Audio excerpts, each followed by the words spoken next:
Alors j'ai voulu aller à Vesoul et je suis allé à Vesoul parce que je voulais rencontrer une diététicienne en complément de l'éducation sportive chez les jeunes et le sport santé.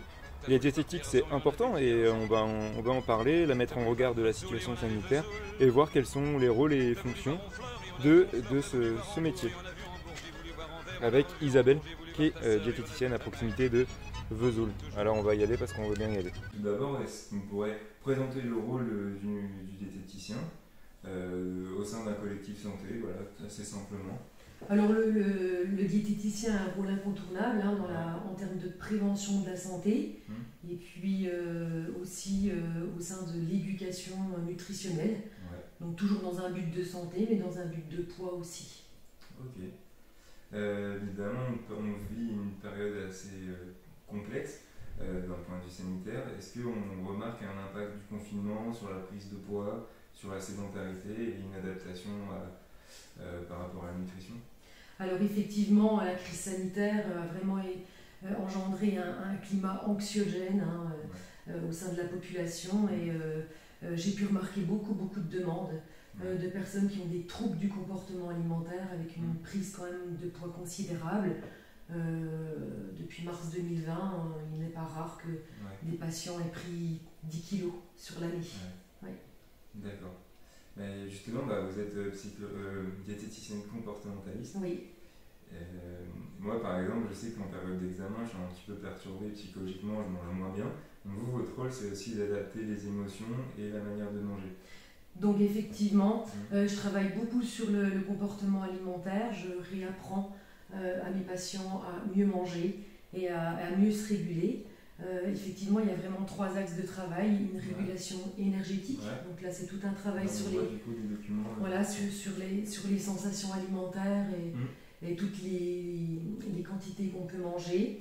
Il va y avoir un système de régulation nutritionnelle. Donc là, donc ça, c'est toutes les recommandations du PNNS, la fameuse pyramide alimentaire. Ah oui, d'accord. Voilà. Donc pour éviter toutes les carences nutritionnelles et les dysfonctionnements.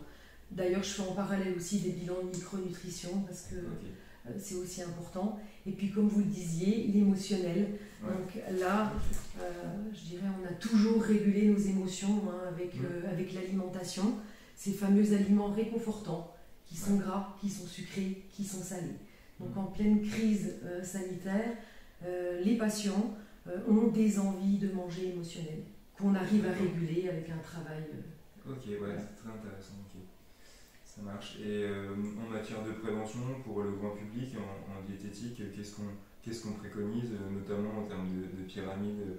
Donc forcément, il y a des nutriments à privilégier et d'autres à éviter. D'un point de vue global, qu'est-ce qu'on pourrait dire? Donc après, l'idée, voilà, c'est de respecter cette pyramide alimentaire. On mange de tout, on mange varié, on mange des choses de qualité, on essaie de bien choisir ses aliments et puis surtout, on mange maison. On cuisine. Et d'ailleurs, la crise sanitaire a permis d'avoir plus de temps. Et j'ai aussi des demandes sur le mieux manger, des aides à la cuisine, des choses comme ça. Et l'idée, c'est manger de tout, mais de manger mieux, en s'écoutant et en respectant justement les quantités dont on a besoin, si on ne veut pas prendre de poids. Ok. Voilà. Ça marche. Donc à double tranchant ce confinement. Soit on a le temps de mieux cuisiner, soit on est sédentaire et on a besoin de se réconforter avec l'alimentation. C'est ça. Ok. Voilà. Super. Bon, c'était très complet, très intéressant. Bonne continuation dans ce beau métier. Et puis, merci beaucoup pour cet échange-là. Je vous en prie. Merci beaucoup. Au revoir.